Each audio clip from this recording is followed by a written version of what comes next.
BRICS രാജ്യങ്ങളുടെ കൂട്ടായ്മയ്ക്കെതിരെ ഭീഷണി ആവർത്തിച്ച് അമേരിക്കൻ പ്രസിഡന്റ് ഡൊണാൾഡ് ട്രംപ്. ഭാവിയിൽ യുഎസിനെതിരെ ബ്രിക്സ് വളരാൻ ശ്രമിച്ചാൽ പെട്ടെന്ന് തന്നെ ഇല്ലാതാക്കുമെന്നാണ് ട്രംപിന്റെ ഭീഷണി ഉയർന്നിരിക്കുന്നത്. ബ്രിക്സ് രാജ്യങ്ങൾക്ക് തീരുവ 10% വർദ്ധിപ്പിക്കുമെന്ന ഭീഷണിയും ട്രംപ് ആവർത്തിച്ചു.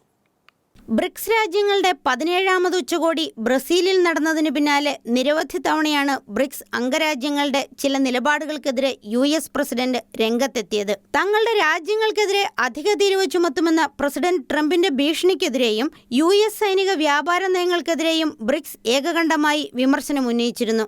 ഇപ്പോൾ പ്രസിഡന്റ് ട്രംപ് തന്റെ ഭീഷണി ആവർത്തിച്ചിരിക്കുകയാണ്. 6 രാജ്യങ്ങൾ ചേരുന്ന ബ്രിക്സിനെ കുറിച്ച് കേട്ടപ്പോൾ തന്നെ അവരെ ശക്തമായാണ് താൻ നേരിട്ടത് എന്ന് ട്രംപ് പറയുന്നു. ഗൗരവതരമായ ലക്ഷ്യങ്ങളോടുള്ള രാജ്യങ്ങളുടെ കൂട്ടായ്മയായി മാറാനും യുഎസിനെതിരെ പ്രവർത്തിക്കാൻ ശ്രമിച്ചാൽ ബ്രിക്സിനെ വേഗത്തിൽ അവസാനിപ്പിക്കാനുമുള്ള നടപടി സ്വീകരിക്കുമെന്നും യുഎസിനോട് കളിക്കാൻ ആരെയും ഞങ്ങൾ അനുവദിക്കില്ലെന്നും ട്രംപ് കൂട്ടിച്ചേർത്തു. ഡോളറിന്റെ സ്ഥാനത്തെയും അമേരിക്കയെയും തകർക്കാനാണ് ബ്രിക്സ് കൂട്ടായ്മ രൂപം കൊണ്ടതെന്ന ആരോപണം ഡൊണാൾഡ് ട്രംപ് ആവർത്തിച്ചു.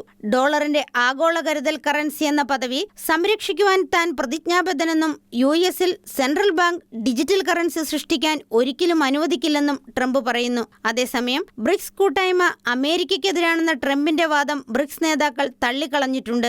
ബ്രസീൽ, റഷ്യ, ഇന്ത്യ, ചൈന, ദക്ഷിണാഫ്രിക്ക തുടങ്ങിയ രാജ്യങ്ങൾക്ക് പുറമെ ഇറാൻ, ഇന്തോനേഷ്യ തുടങ്ങിയ രാജ്യങ്ങളെയും ഉൾപ്പെടുത്തി കഴിഞ്ഞ വർഷം ബ്രിക്സ് കൂട്ടായ്മ വിപുലീകരിച്ചിരുന്നു. International desk, Shekinah news.